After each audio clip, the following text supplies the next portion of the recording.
Yes, yes, yes. Touch. What's up, everybody? What's up, Rashawn? What's up, everybody in here, Mr. Smoke? Yeah, we're on the late night tip. I ain't smoking yet. I'm waiting on my delivery to get here. So I'll be smoking with y'all in about 20, 30 minutes.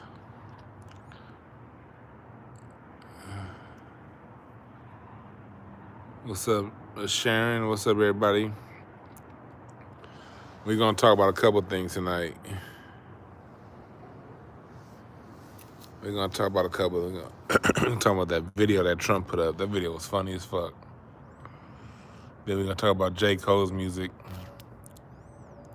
And then we're going to sort of review everything, listen what y'all got to say. Did they make an update? The wrench is now a goddamn security shield? Is that just me? This is Zavon Scott. Is the wrench just a security shield? What kind of shit is this? They got ADT security instead of a wrench? What the fuck? When this start?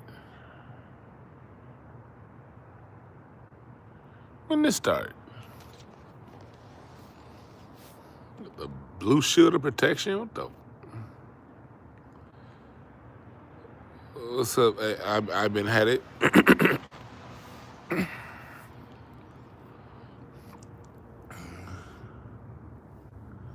Yeah, I've been watching that new DJ Jazzy Jeff show. I was gonna add that DJ Jazzy Jeff, a clip from that, into this title when we talked about ageism in hip hop. I'm gonna do another show on that, but ageism in hip, or I might talk about it later on and add it to the title later on. But I got a very, very low patience and low tolerance from the hip hop generation complaining about age. A lot of the older hip hop guys talk about, man, hip hop is for older artists too. We gotta remember, back in the 80s and the 90s, people were clown rappers. Rap was a game for people in high school in their 20s back in the 80s. And those rappers of the 80s would talk shit about anybody over 30 that was rapping. Like, if you were over 30, you shouldn't be rapping. That's what cats was saying back in 91. And so the ageism that hip-hop is getting is the ageism that hip-hop put out back when it was in its prime, back when these guys were in their prime. Remember that. The hip-hop guys started ageism. That the white man didn't start it, Tethers didn't start it, the new generation of kids didn't start it. No, the original generation of hip-hoppers started it. Retire by the time you're 30 is what they used to say in 1989. I remember. So, no, I haven't heard the new T.I. I never liked T.I. T.I.'s music. Respect the T.I., but his music has never done anything for me. Even when he was in his prime. I was in a club back in the years, and T.I.'s music has never done anything for me. But he does a lot for a lot of people, so salute to people who like T.I., but T.I.'s music doesn't move me. It never has. Probably never will.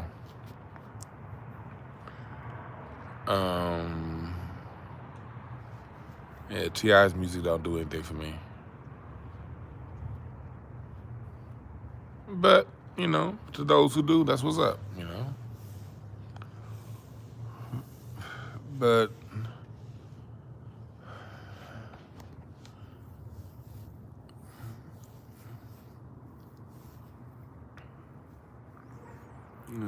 you don't know. T.I., I remember I used to be in the club. I used to run across T.I. a lot too. 05, 06, those years. I was in the club a lot whenever he'd be in L.A. So I got always run across him when he's in L.A. And I ran across him in Atlanta at the club back in 05.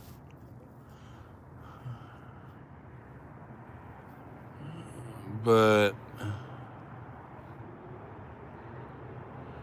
Let's go into that Donald Trump clip. Before we get into J. Cole, let's talk about that Donald Trump clip. Did y'all see that clip that I put up earlier? That I don't know what the fuck happened there. I don't know what the hell happened. Y'all, are we here? The app just quit out. I don't know what the fuck happened.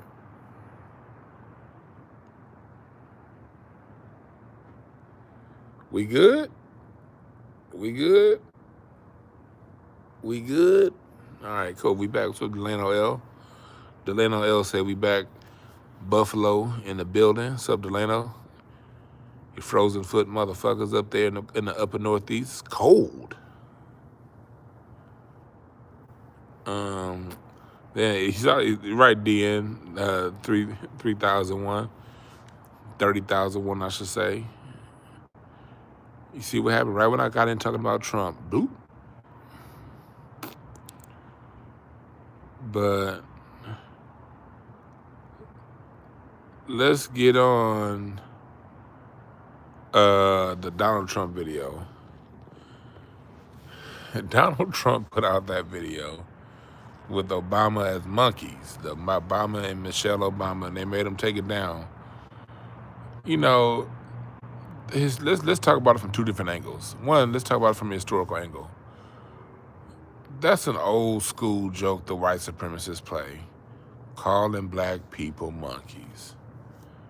And you're right, DG, it's rage bait. They want us to get enraged. We don't get enraged at these people. Like, that's an old joke. They're not creative. And if you shave a monkey, what is a monkey? It's pale with no thin lips and a flat ass.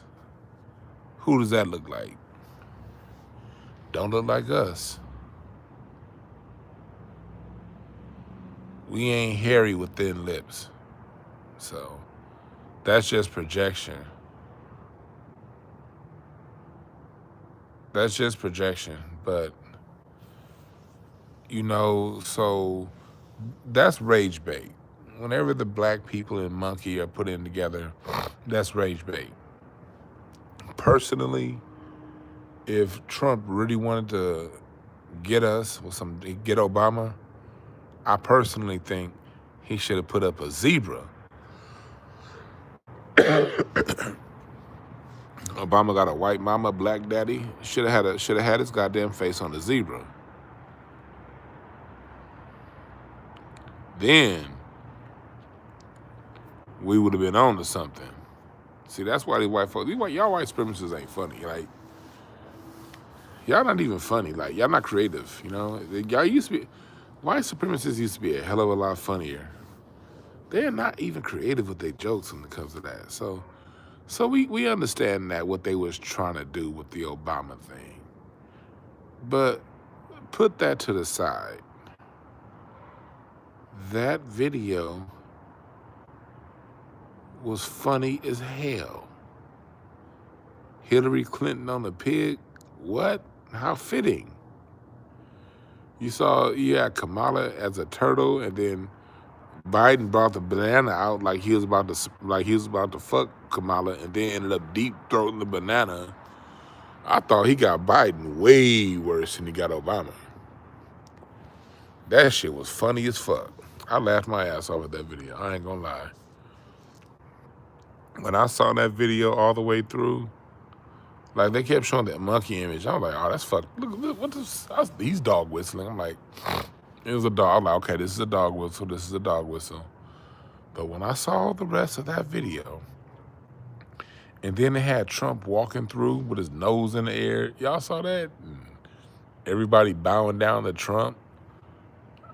Nigga, that was funny. That was fun. Check out the video, Artist Life, please. That video is funny as hell. If you have a sense of humor, that video Trump put up will make you laugh your ass off. I don't give a fuck if nobody says some racism is funny. That shit was funny as fuck. The monkey part was cliche. I would have personally put Obama's face on a zebra, because he's a zebra nigga. But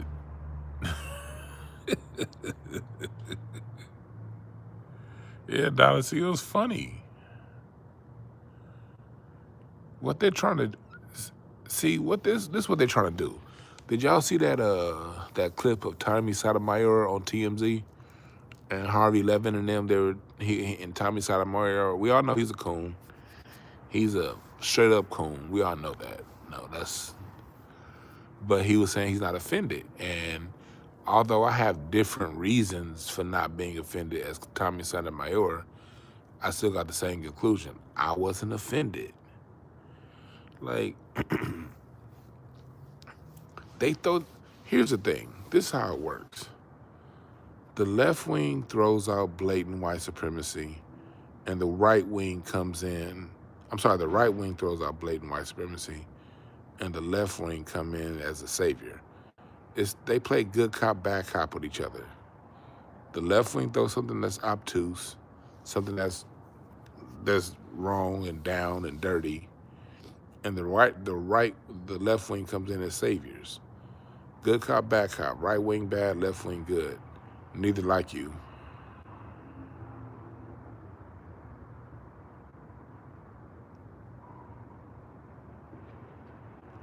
And so this is the time for the left wing to come in like the white knight. Ooh, right wing bad. Look at, we are the people of justice. We are the people that bring people together. You need to listen to us because, ooh, did you see how racist Trump was? Did you see how racist he was? And the left wing won't do nothing of substance. They won't do nothing. They won't put no money in our pocket. They won't apologize and say, okay, we're going to create programs that teach the corrective history of Black America. There are kind of corrective history programs out there that the left wing can fund, but they're not going to do that.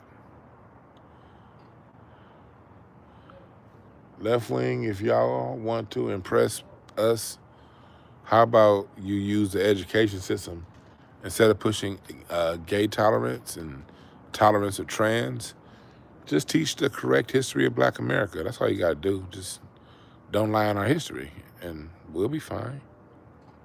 You don't need to do anything over top for us, but if the left wing wants to do something, you know what they can do?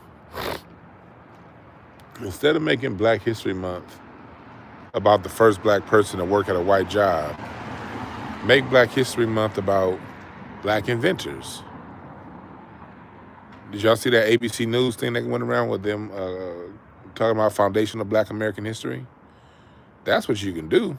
You can talk about George Washington Carver and Lewis Latimer, and then talk about the great teachers. I'll showcase some of the great teachers that have been teaching for 30 and 40 years in the inner city.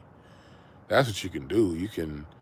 You can put money behind programs that teach children how to learn live instruments. You know, you can do that. You can create math and STEM academies that get children up to grade level in math and reading. That's what you can do.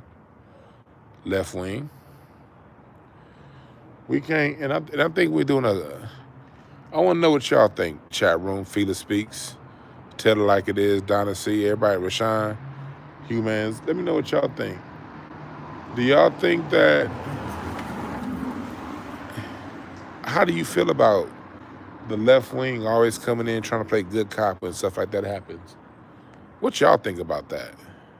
Is it just me that's tired of the left coming in every time the right does what the right? The right's gonna be racist. That's just what they do. That's their default. Like, why do they rage bait us and try to get us like what they did with Tommy Sotomayor on TMZ? They tried to get him to admit that he's hurt. Like, I'm watching that TMZ clip. Like, why is us being hurt so important to y'all?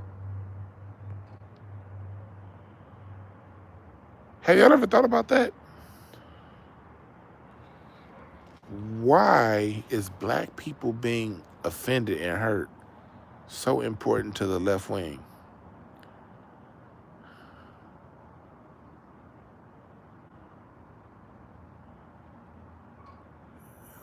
No, that Donald Trump video was funny as hell. When that motherfucker was sleeping and he had them fanning him while he was, nigga. Man, I laughed so goddamn hard at that video. That was the funniest shit that I've seen all week. No lie. No, I'm not, and I'm not capping. That cartoon that Donald Trump put up was the funniest shit that I've seen all week. And, you know, the Obamas throw shit at Trump. Trump throws shit at the Obamas. That's what they do in the politics. And the Obamas didn't do enough to help black people for me to give a shit. Now, of course, even though the Obamas didn't do enough for us, of course, I still go on alert when I see white supremacists using the monkey image because I know that's a dog whistle.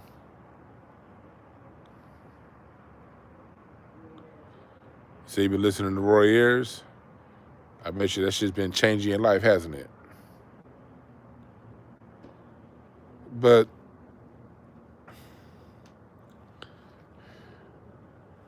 nah, man, that's what it is, y'all. Like,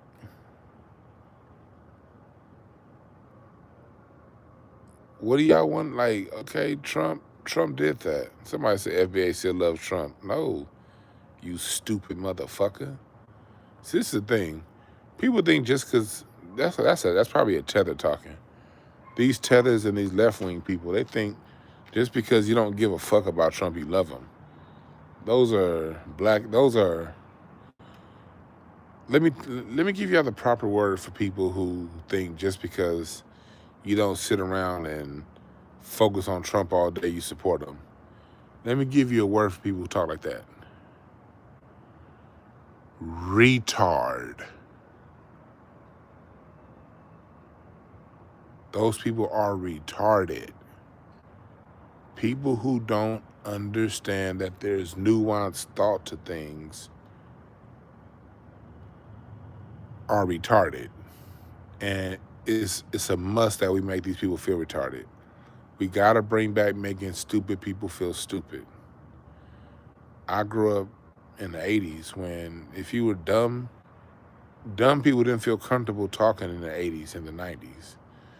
If you were stupid, you knew you were stupid, you didn't say nothing. You just, I don't want to look stupid, so let me just shut up.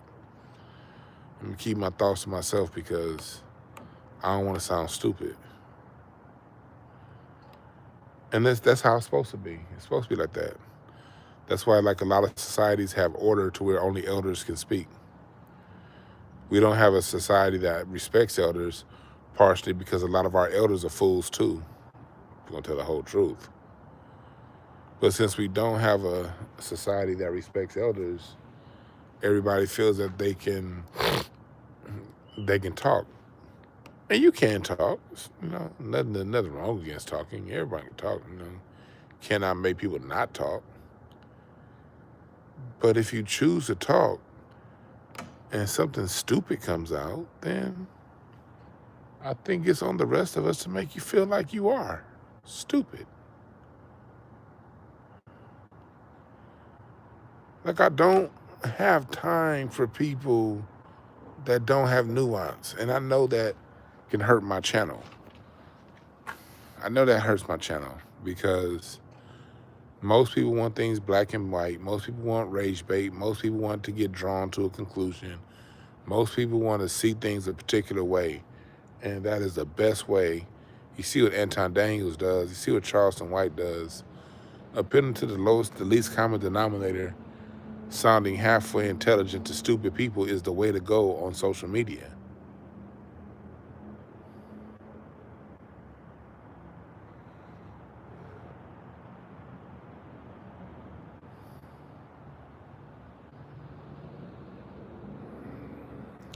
I'm not with it. I'm here for people that have a balanced way of saying things, or at least are interested in a balanced way of saying things and getting into the nuance. Because I see the whole point. See, the whole point when you watch media and when you watch things happen, like what's going on with this Trump thing, the key, like Bobby Hemmett said, like Delbert Blair said, like Brother Panic said, rest in peace. It's to be an observer. Sit in the middle and watch both sides, like watching a basketball game or a football game. That stupid Super Bowl is coming up on Sunday. Y'all see what it is.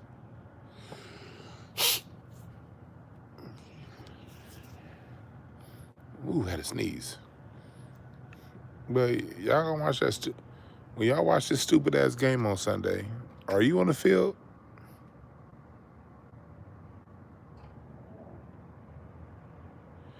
Yeah, catch up on some reading. That's right. When you watch football and are you on the field? No, you just watch. Now you might bet on one side or the other. I personally don't bet on sports, but there are people who do. You may have a vested interest based on who you betting on. But even if you betting, all you can do is watch. This stuff that's happening if Trump wants to put up monkey videos, what you gonna do?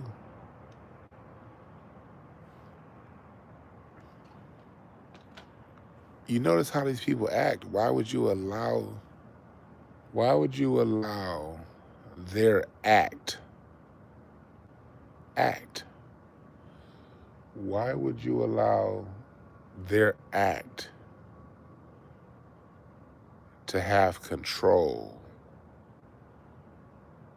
over your energy? Listen, their, meaning something outside of you, act, your, something which you own and possess, energy. Why would their act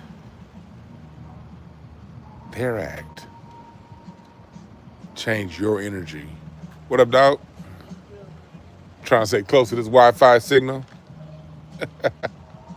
You got it?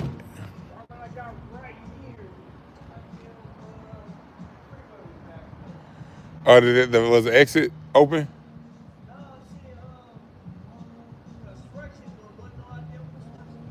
Oh. Okay.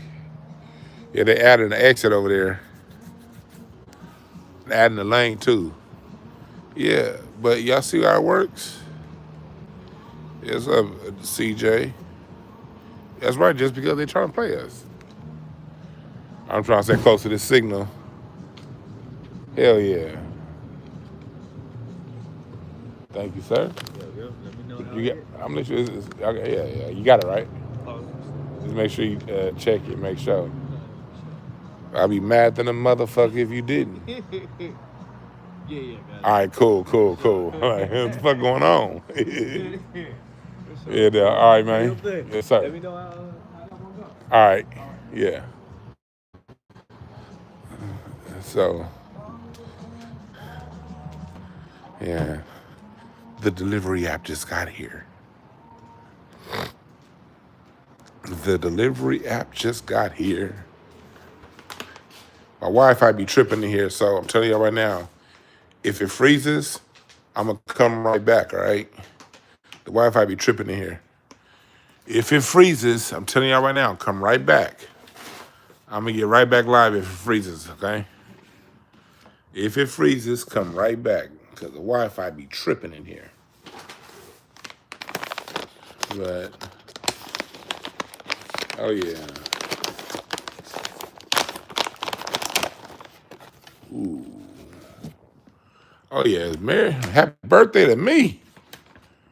Woo. Oh yeah.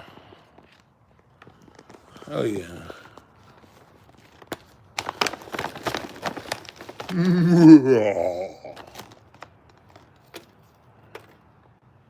There we go. That should be enough. But yeah, blessings. Blessings. Little Samurai Show.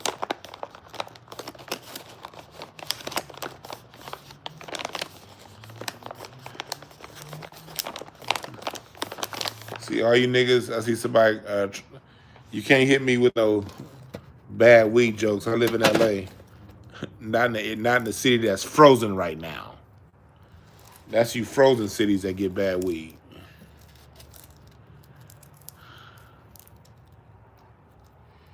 But back to what we're talking about.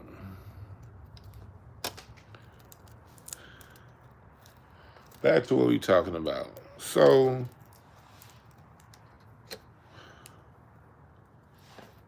there you go.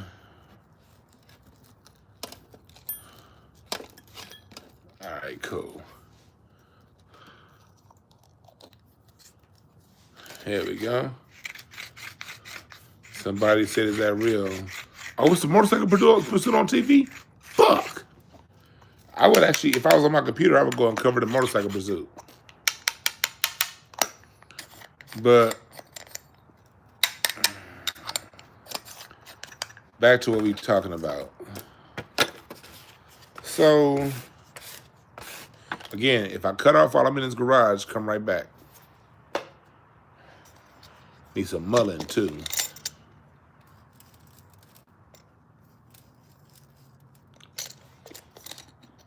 But anyway, so back to what we're talking about.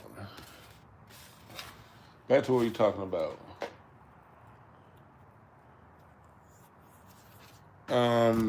So it's a mind control. It's a mind fuck. It's them playing good cop, bad cop. And the purpose is to keep you enraged and keep you angered. Hell yeah, I smoke mother with my weed. Mullein stops you from... That don't happen when you got the mullein.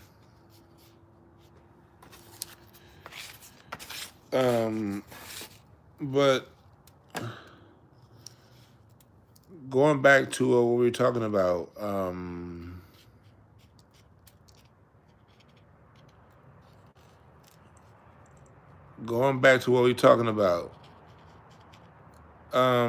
you can't allow these people to control your emotions. Your emotions are yours.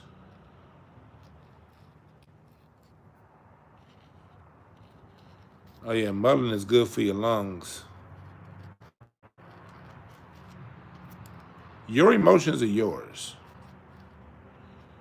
We as people, as this kind of goes into what we were talking about yesterday, y'all. About as black people, black men and women, but especially the men. This goes for the women too, and the children. It goes to the children. Man, this message goes to men, women, and children. We always forget the kids, but it's a greater emphasis on the men.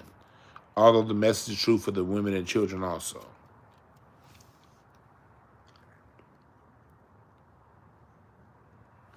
The game of racism is not an emotion. Is not emotional. When you play sports, do you get emotional that the defense is trying to stop you from scoring? Or do you figure out how to score in spite of the defense? How does it work, y'all? Which one is it? Which one is it?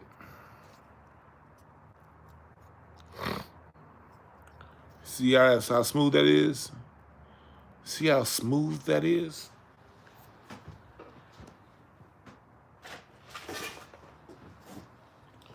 Which one is it, chat?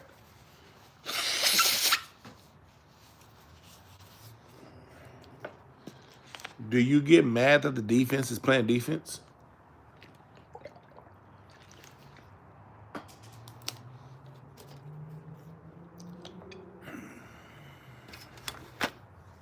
Huh?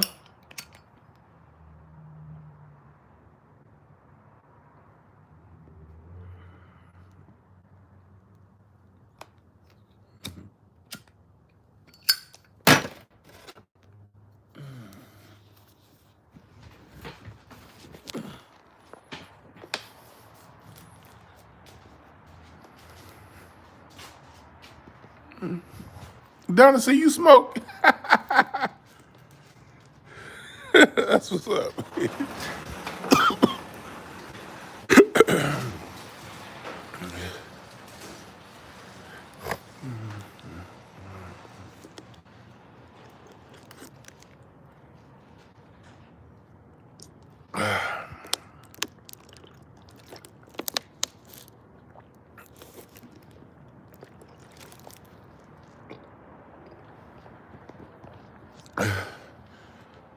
Now that I'm refreshed, do you get mad at the defense or do you play ball?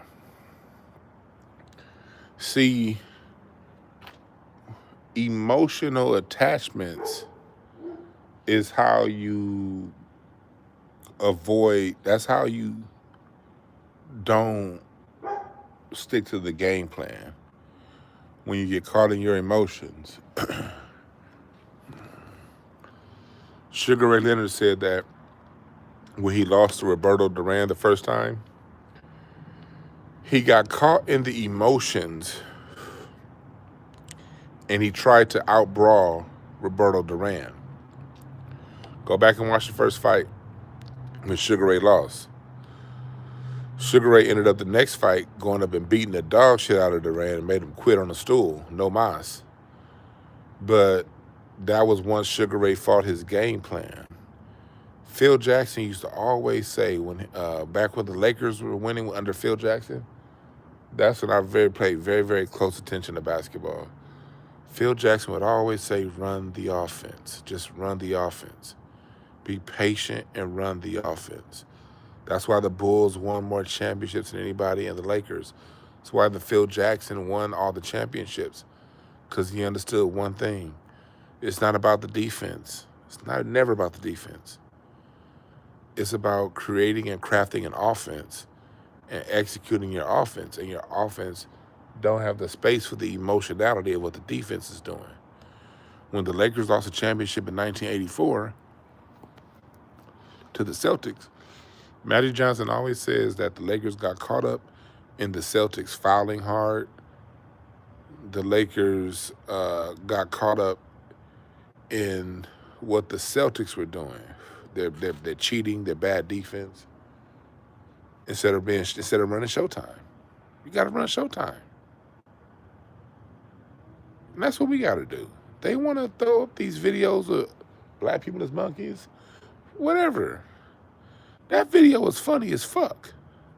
And I'm going to laugh. And I'm going to keep doing me. And I'm going to keep loving y'all. I'm going to keep loving myself. Just keep on keeping on. That's an old black saying. Keep on keeping on. Press number 1 if you got somebody in your family that you done heard say that. Keep on keeping on, right?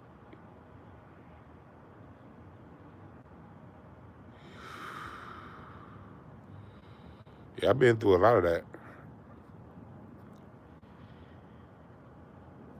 I didn't go to the 84 champ. I was 3, but I've been to a lot of them games in Lakers Staples Center. Yeah, I was at Lakers Celtics Game 7 on the 15th row. Lou Gossett was sitting right behind me in 2010 when Kobe and Gasol beat the Celtics. Yeah, keep on pushing, keep on trucking, keep on keeping on.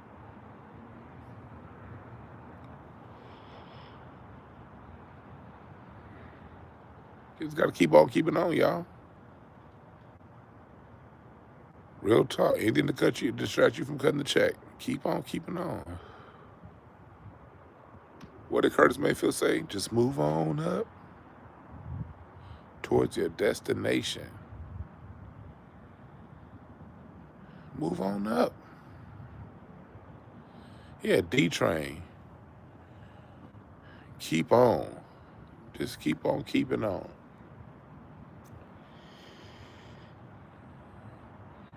I'm glad you brought up D-Train. What's up, Aaron?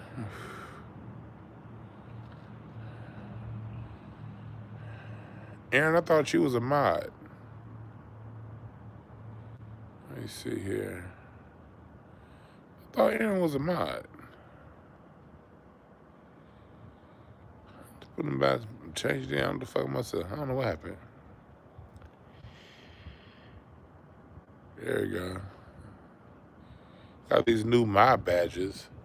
These goddamn blue shield of California instead of a wrench. There we go. Yeah. That's one of our quotes as a people. Keep on keeping on. I'm going to do this quick history segment, then we'll get to topic number 2. Do you know that Jim Crow laws in the South post-slavery mimicked anti-black laws in the North during slavery? A lot of this stuff started in the Midwest, cities like Cincinnati, where black people had to pay $500 a year for a freedom card. That's equivalent to $12,000 a year now. And when we built things up, what they would do is they would create laws, sundown laws, because they didn't want black men on the white side of town having sex with white women. They had before unions, there were associations, and those associations would not allow for black people to be hired at jobs. And one of the hidden parts of American history that they don't teach is a lot of when black people were freed in the South from slavery, they adopted a lot of the laws from free black people from states in the North that have free black populations like Indiana, Wisconsin, Michigan, Illinois, Ohio, Kansas. Those places put in laws, Missouri, those places put in laws to control the black population 1807, 1815, 1830, 1840. Why am I saying that?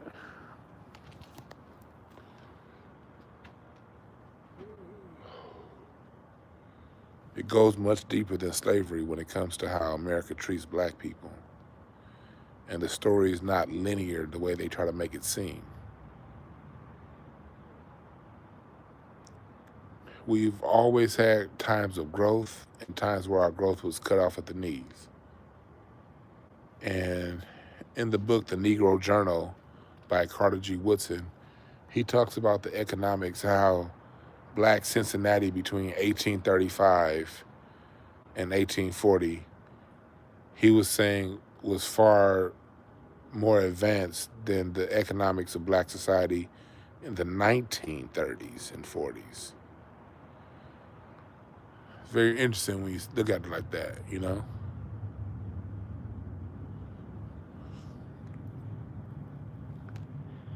Very interesting when you look at it like that.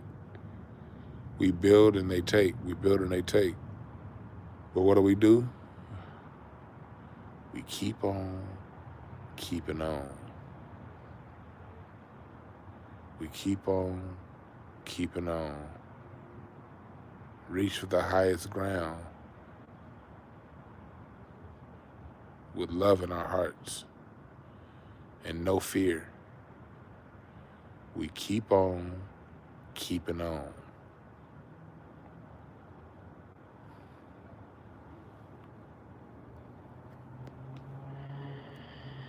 So no, I'm not hurt at Trump putting a video of the Obamas up as monkeys. So what? I know the racial history of it. I know what the message he wanted to convey. Just because they send it don't mean you gotta receive it. Remember that too. Just because they send it, just because somebody throws something at you don't mean you gotta catch it. Somebody throws some shit at you, be like, ooh, shit. That's all you gotta do. Ooh. Keep walking. I ain't gotta catch that shit just because you threw it. Fuck you. And your mama. And your dusty daddy, if you know who he is. Anybody trying to throw some shit to me. You can throw it. Ooh. You miss, bitch.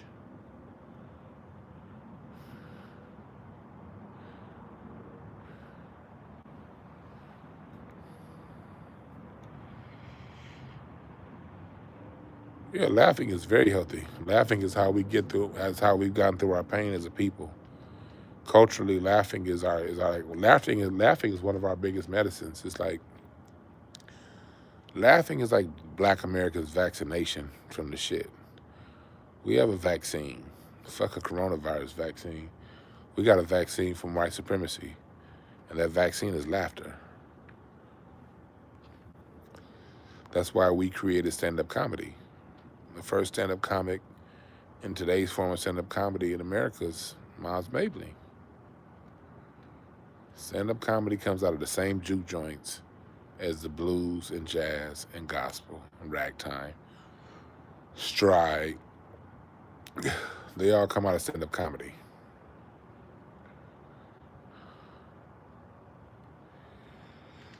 We created stand-up comedy so we can laugh at all this shit to vaccinate ourselves from it taking us out, taking us down. That's why the funniest person you know is either one of your aunties or one of your uncles or grandparents. The funniest person your funniest comedian knows is that auntie that worked at the DMV, retired, and could cook the fuck out of a pot of greens. She's the funniest person you know.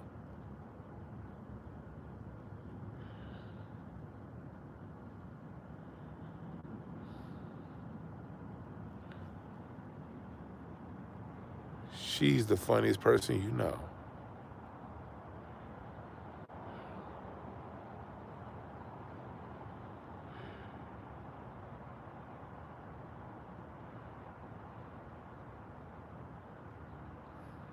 Laugh. Have a good time while you laughing too. Which takes us to our next topic, J. Cole. Press the number 1 if you heard J. Cole's new album. And then after I finish talking about J. Cole album, we're going to kind of go back and forth and talk about both. And I'm gonna do a Q&A with y'all down in the chat and answer y'all questions after I talk about this whole J. Cole situation. So stay around. We're going to get to y'all comments. He said J. Fold. You heard it? Well, so far, I've only given it one spin so far.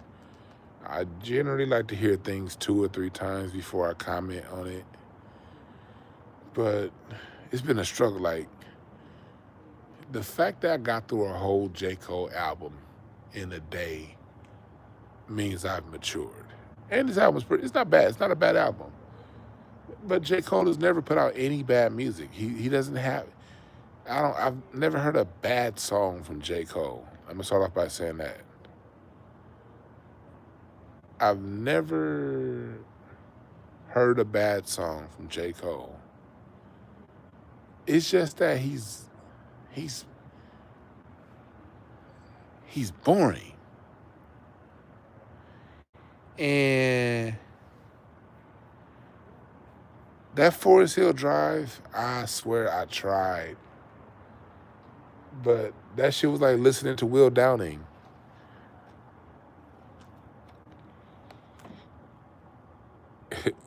Nene and Sonya said they never heard of him. Well, you're not missing much. He's a very boring artist. He's a good artist. He's not bad. He makes solid music. His music is solid. His music is solid, but it's very generic. Like, I look at J. Cole's music like cornflakes or Cheerios. Put some milk and sugar on it. It's all right. Not bad. Throw some sugar on it. Not bad. But it's like cornflakes. Like, remember when you was a kid, you was mad. One time my mom come for cornflakes. Like, that's all they had. Like, what? Cornflakes? Well, the other stuff was too expensive.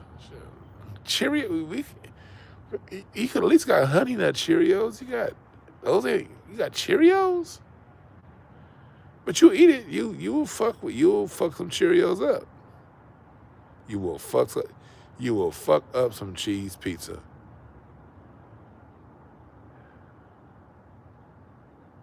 You will have some cheese pizza. You'll have some Cheerios. You know, it's like a sandwich with mayonnaise and no mustard. You know, Hot dog with mustard, no ketchup and onions. Just straight, just hot dog with mustard. Yeah. Hot dog with mustard ain't bad.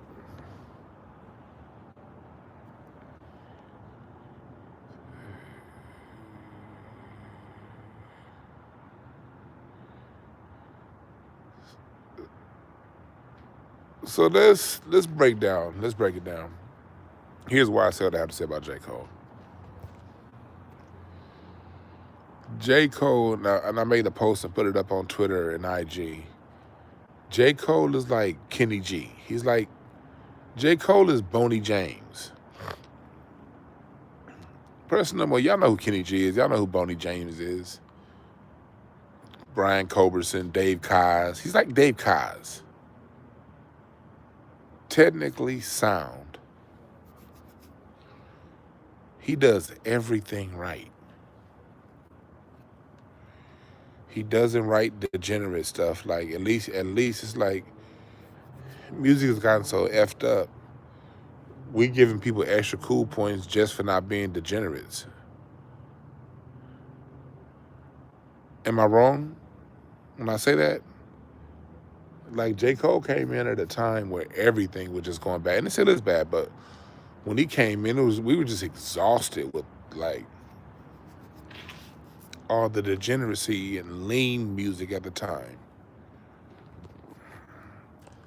So J. Cole came in like a breath of fresh air.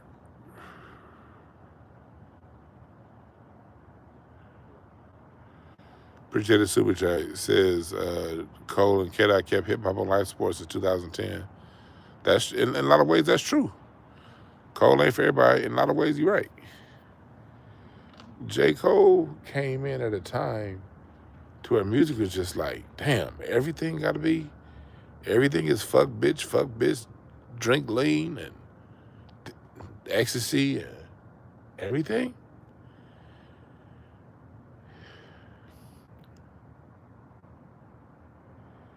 And then J. Cole came and Kendrick came.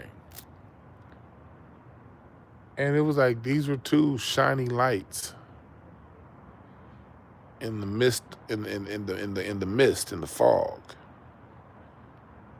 It was very hip hop was very foggy. And these were two light bulbs.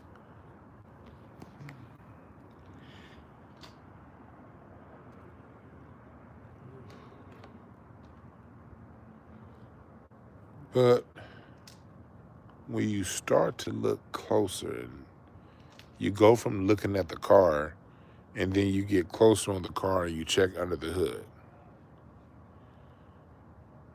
You like, with J. Cole, there's very little substance. If we were going to put J. Cole on the level of poets, you know who he is? White fish, blue fish, red fish, new fish.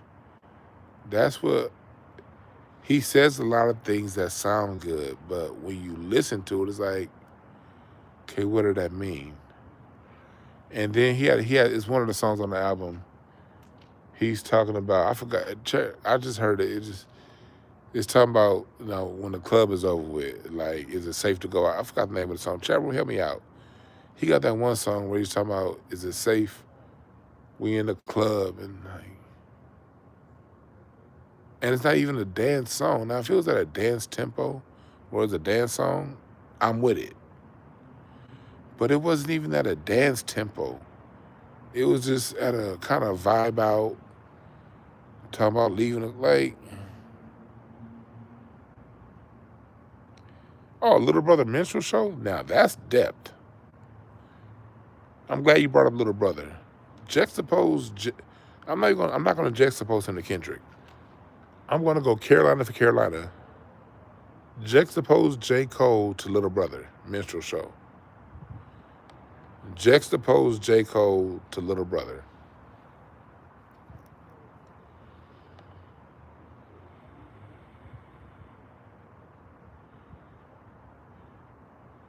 No, he does not have, like, everybody has bars. Like, J. Cole he got Roseanne bars. Like, like, J. Cole says things that are very, very, very, very clever.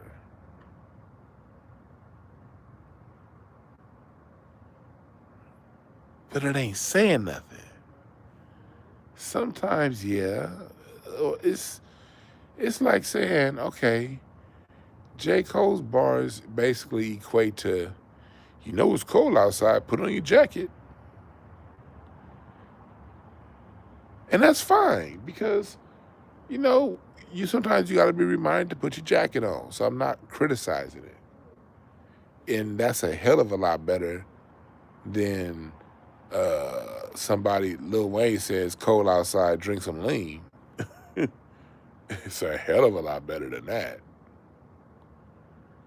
But that's about what I equate his bars to. It's like, now you know you're flying to Florida in August. Make sure you pack some shorts and a t-shirt. If you're going to Florida in August and you're going to the beach, don't wear a suit. Okay, I won't wear a black suit on the beach in Florida. Thank you. It's good advice. Thank you.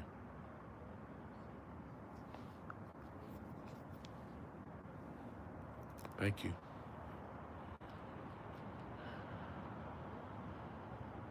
To me, that's what his bars kind of equate to is, but it's 15,000 times better than what Lil Wayne's bars are equating to, than what Nicki Minaj's bars equate to.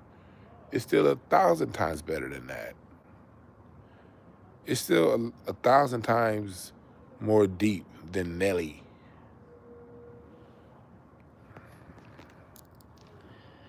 It's still way more introspective than Drake. So compared to the competition in the mainstream, J. Cole is deep. He's a swimming pool. He's a swimming pool. Most artists are just as deep as the ground after it finished raining. You know, the middle of the ground, not the side where it goes into the drain. You know, right in the middle of the street. You know, at the top of the arch where it's wet, but it ain't. You know, that's most pop music. It's just a wet street. You know, and Drake may say something that's as deep as a puddle, and J. Cole may say something as deep as a baptismal pool at church. You know, just enough for the pastor to dip your head in and come back out. Kendrick may be a swimming pool. Ice Cube was a lake. Ice Cube was as deep as the ocean. Nas as deep as the ocean. You know? Cass, Fonte, these cats as deep as Lake Tahoe, as deep as Lake Michigan, as deep as the Pacific. Cole,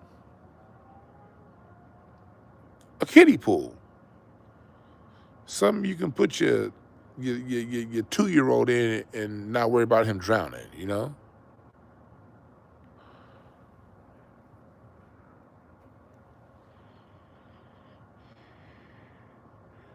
Yeah, dog, it don't take much to be deeper than Drake. He's definitely deeper than Drake.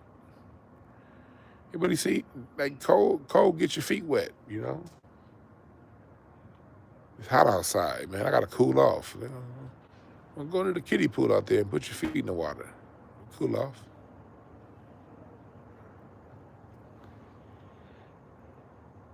But we live in a world that people think Anton Daniels is an intellectual. We live in a world where people say Charleston White says smart things.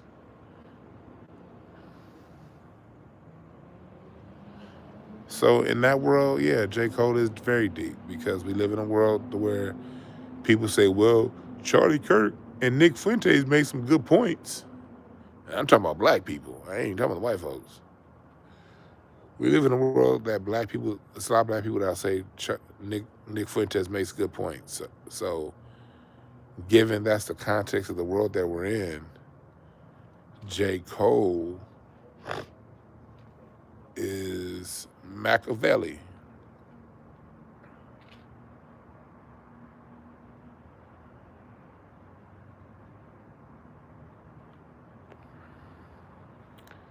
We live in a world that people lose friends that they met in real life because they like a president from a different political party. And you said, so what? You picked my child up from daycare when I made it, like when I was at work late. So what? You were someone to call when I went through my trials and tribulations 3 or 4 years ago. You like Trump, therefore I don't like you. We live in a world that's how people think. So I guess in that world, J. Cole is the shit.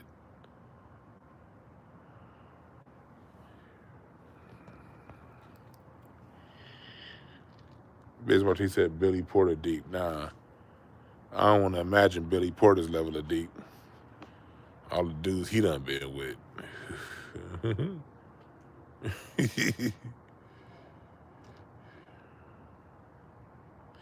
That's another one, John Cobry. I don't believe in. Like, there was a song where J. Cole said he can hoop and he can fight. Well, we know you can hoop because we saw J. Cole play. And do y'all remember that All-Star weekend when it was in Charlotte and J. Cole was out there? That was the most boring dunk contest ever. It was like every time J. Cole stepped onto the court, I just started yawning like,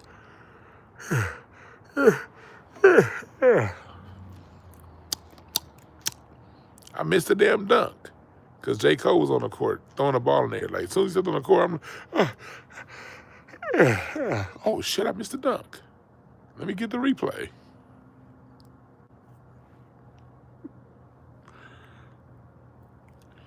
Motherfucker boring.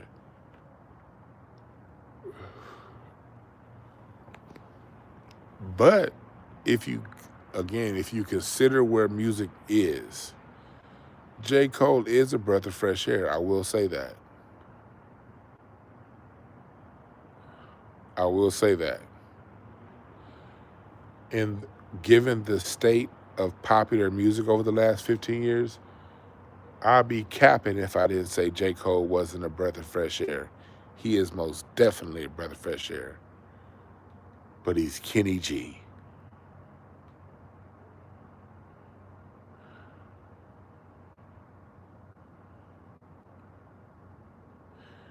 And another thing, let's go another step when it comes to him. His music.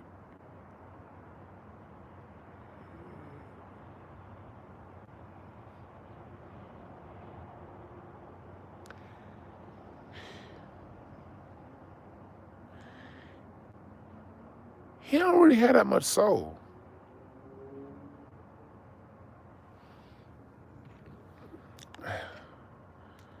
It's like listening to him rap is like, let's just put this in the term of singing, okay? It's like listening to, you put him next to Kendrick. Kendrick is Jill Scott. J. Cole is Adele. Did that make sense to y'all? Yeah, I know Adele is popular, sold millions and millions of records, rich as all get out, but listen to Adele. She sounds cool. Down on the other side. But she's boring and there's no flavor. It's just, yeah, folks love Adele, just like folks love J. Cole.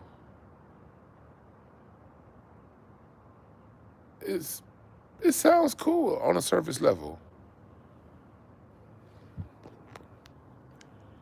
It's like you have Mariah Carey and then you have Whitney. Mariah does everything right, has all the octaves and range, but she ain't got what Whitney got. She ain't got that. She ain't got what Stephanie Mills got. She ain't got that.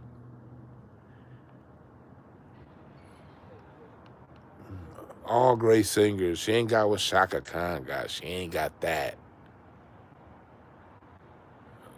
Mariah is a beautiful singer, and I like some of her music, but she ain't got what Shaka Khan got. See, the thing is, what I'm doing right now is I'm introducing a musical conversation to hip hop. Outside of a person here and there, Tina Marie was a shit. Tina Marie was the real deal. I'm not saying all white people that can't sing. Like, Tina Marie was the real deal. She was completely authentic. The drummer from Rufus and Shaka Khan was white. He was funky than a motherfucker. Same thing with the drummer from Sly and the Family Stone, funky as hell. Bass player Steve Cropper from Stax Records. He just died like a couple months ago.